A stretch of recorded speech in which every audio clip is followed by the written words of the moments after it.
नमस्कार मित्रांनो, पांडव सर. आज आपला विषय रोहितच्या डोळ्यात अश्रू का. मित्रांनो, 29 जूनची रात्र होती. जगामधील अब्जावधी लोकांचं लक्ष त्या रात्रीकडे लागून राहिलं होतं. कारण जगामधल्या महाबलाढ्य 2 संघांची मॅच त्या रात्रीला होणार होती आणि ते संघ म्हणजे भारत आणि दक्षिण आफ्रिका. की मित्रांनो, खेळ म्हणलं की यश अपयश हे ठरलेलं आहे. कोणाला तरी यश मिळणार आहे, कोणाला तरी अपयश मिळणार आहे.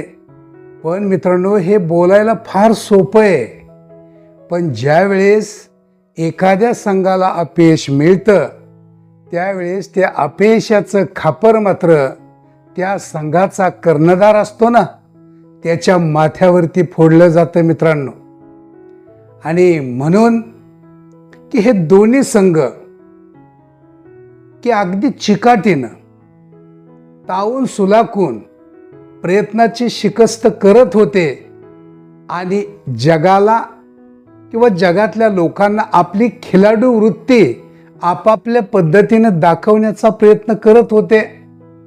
मॅच हळूहळू पुढे सरकत होती आणि ज्यावेळेस ही मॅच अंतिम टप्प्यामध्ये आली त्यावेळेस एक जगाला आश्चर्याचा धक्का बसावा असा एक क्षण पुढे आला की दक्षिण आफ्रिका संघाला जिंकण्यासाठी फक्त 30च रन आणि 30च बॉल शिल्लक होते.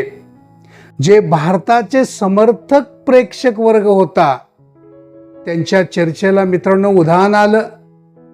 नको नको ते हा प्रेक्षक वर्ग बोलायला लागला, तर्क वितर्क लढवायला लागला की संपलं आपलं, गेली मॅच आपली, की भारताचं सगळं संपलं.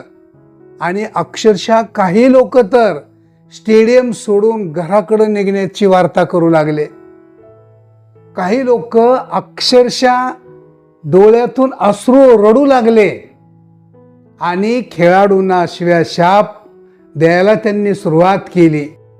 जो प्रेक्षक वर्ग घरातून मॅच पाहत होता त्यांनी सुद्धा आपले टीव्हीचं बटन बंद करून बिछाण्याच्या दिशेने रस्ता धरायला सुरुवात केली मित्रांनो.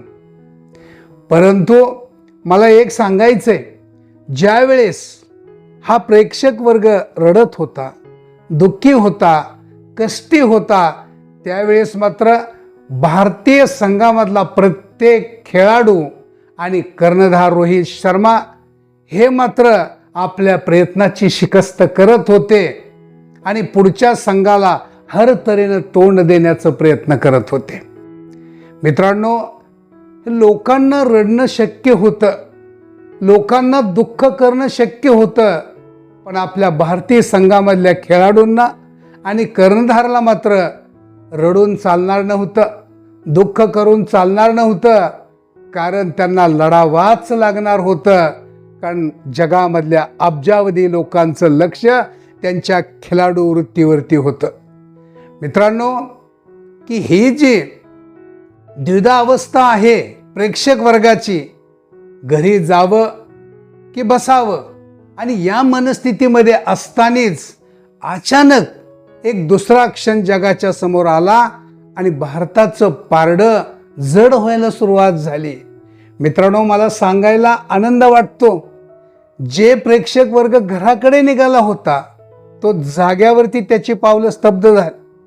जो प्रेक्षक वर्ग रडत होता तो अचानक हसायला लागला आणि जो वर्ग शिव्या साप देत होता ते मात्र चक्क आशीर्वाद द्यायला लागले.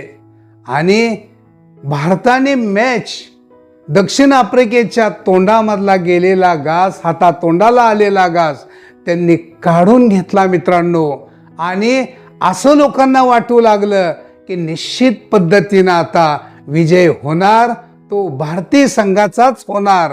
आणि त्याच्यामुळं की मित्रांनो, लोकांना सातत्याने एक प्रश्न भेडसावू लागला, गेलेली मॅच हातात आली कशी, हे न उलगडणारं कोडं हे भारतीय प्रेक्षक वर्गांच्या समोर होतं. मित्रांनो, त्याचं उत्तर काय होतं तर जो रोहित शर्मांचा 4 गुणांचा जो फॉर्म्युला होता ना, आणि तो फॉर्म्युला त्यांनी मॅच होण्याच्या आदल्या दिवशीच आपल्या संघामधल्या प्रत्येक खेळाडूंना त्यांनी हा दिला होता. आणि हे खरं यशाचं गमक आहे मित्रांनो.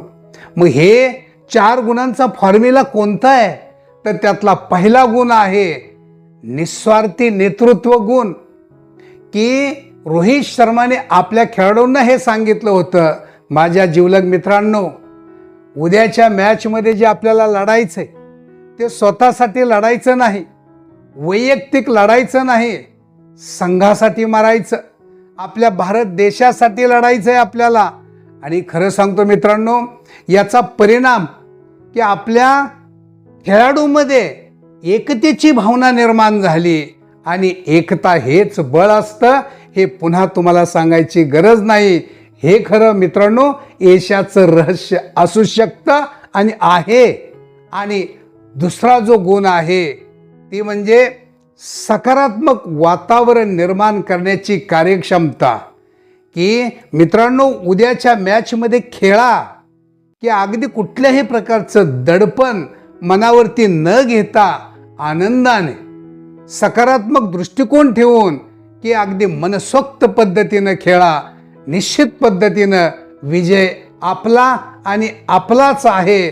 याच्यामधून आपले जे खेळाडू होते त्यांना आपली खिलाडी वृत्ती जगाच्या समोर उत्तम पद्धतीनं प्रगट करता आली. मित्रांनो, हे दुसरं यशाचं रहस्य आहे. आणि तिसरं आहे रणनीतीमधील स्पष्टता.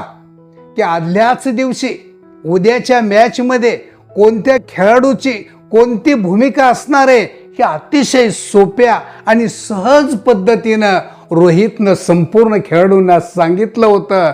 त्याच्यामुळे त्यांच्यामधला आत्मविश्वास अधिकच बळकट व्हायला मदत झाली. मित्रांनो, हे यशाचं तिसरं रहस्य आहे. आणि चौथं रहस्य जे आहे ती लवचिकता आणि समर्थनाची वृत्ती हा चौथा गुण आहे. मित्रांनो, त्यांनी सांगितलं, रोहितने सांगितलं की उद्याच्याला लढताना की कोणत्याही दबाव तंत्राचा वापर त्यांनी खेळाडूवरती केलाच नाही. उलट त्यांच्या पाठीशी खंबीरपणे उभा राहून त्यांच्यामध्ये बळकटी निर्माण करण्याचं काम या रोहितने केलं. मित्रांनो, हा 4 गुणांचा फॉर्म्युला जगामधलं किंवा दक्षिण आफ्रिकेच्या मुखामधला घास खेचून आणण्यासाठी हाच फॉर्म्युला उपयोगी पडला. आणि रात्रीच्या 11:30 एशियाची माला रोहित शर्माच्या गळ्यात पडली. मित्रांनो, आणि त्यावेळेस रोहितच्या डोळ्यातून आनंद अश्रू गळू लागले. याला साक्षीदार अख्खं जग आहे. मित्रांनो, अख्खं जग आहे. हा माझा छोटासा व्हिडिओ जर तुम्हाला आवडला, लाईक करा, कमेंट करा, शेअर करा. आणि मित्रांनो, सबस्क्राईब करायला मात्र विसरू नका. नंतर भेटू आपण पुढच्या भागात. तोपर्यंत नमस्कार.